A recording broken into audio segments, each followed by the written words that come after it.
नमस्कार बच्चों, आप सभी का हमारे YouTube चैनल पर स्वागत है।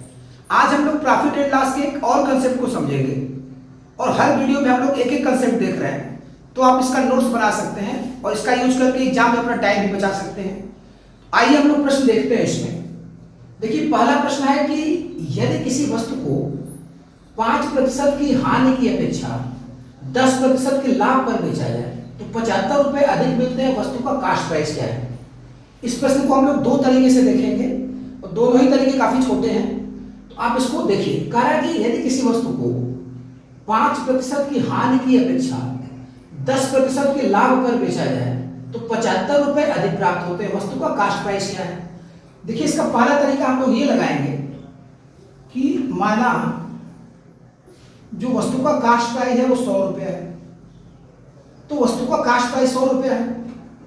यदि वस्तु 5% के लॉस पे बिकी तो कितने में बिकेगी? 95 रुपए में बिकेगी। यदि वस्तु 5% के लॉस पे बिकी तो कितने में बिकेगी? 95 रुपए। और यदि वस्तु 10% के लाभ पे बिकी तो कितने में बिकेगी? 110 रुपए में बिकेगी। यदि 5% के लॉस पे बिकेगी तो 95 में बिकेगी और 10% की प्रॉफिट यानी लाभ पे बिकेगी तो 110 रुपए में बिकेगी। 110 और 95 का अंतर कितना हो गया? 110 और 95 का जो अंतर है वो 15 का अंतर है। तो 110 और 95 में 15 यूनिट का अंतर है, तो 15 यूनिट की वैल्यू दे रहा है 75 रुपए ज्यादा मिलते हैं। तो 15 यूनिट की वैल्यू कितनी है? 75। तो 15 की वैल्यू यदि 75 हो गई तो एक की वैल्यू कितनी हो गई? 15 × 5 = 75। एक की वैल्यू 5, एक की वैल्यू 5 हो गई।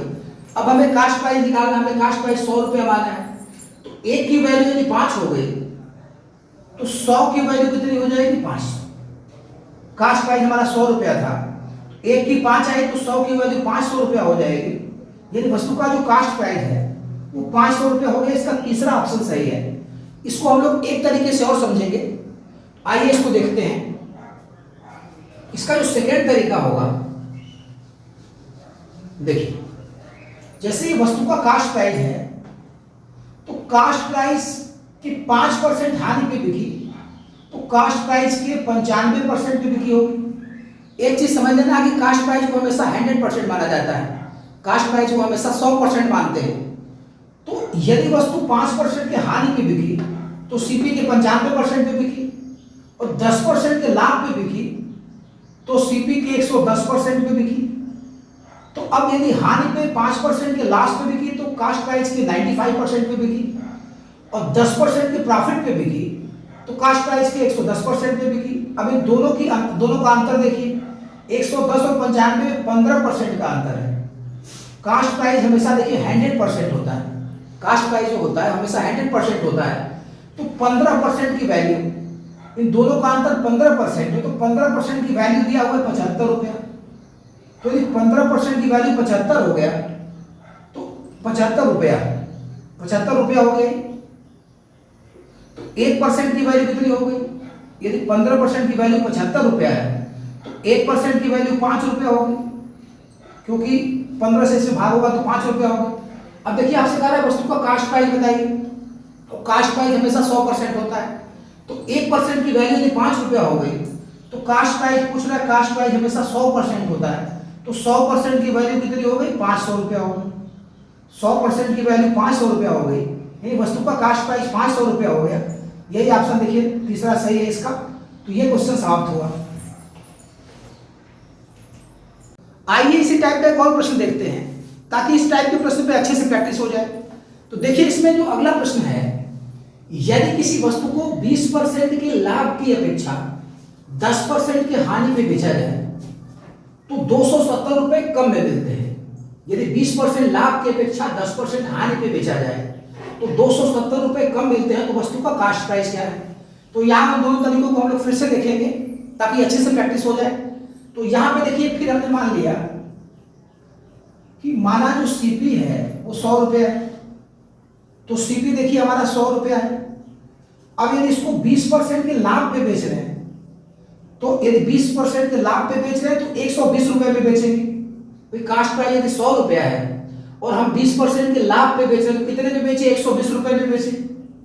और 10% के हानि पे बेचे तो 100 रुपए का सामान यदि 10% के हानि में बिकेगा तो 90 रुपए में बेचेगा। तो 120 के बजाय 90 में बेचे। 120 में से 90 दोनों का अंतर कितना है? पहले 120 रुपए मिल रहा था, 90 रुपए मिल रहा है। तो कितना रुपए का अंतर आया? 30 रुपए का अंतर आया।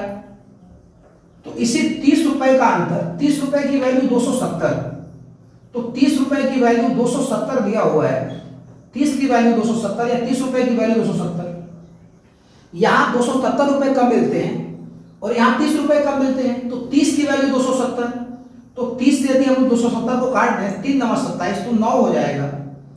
1 की वैल्यू 9 आ गई, यानी 1 की वैल्यू 9 रुपए आ गई।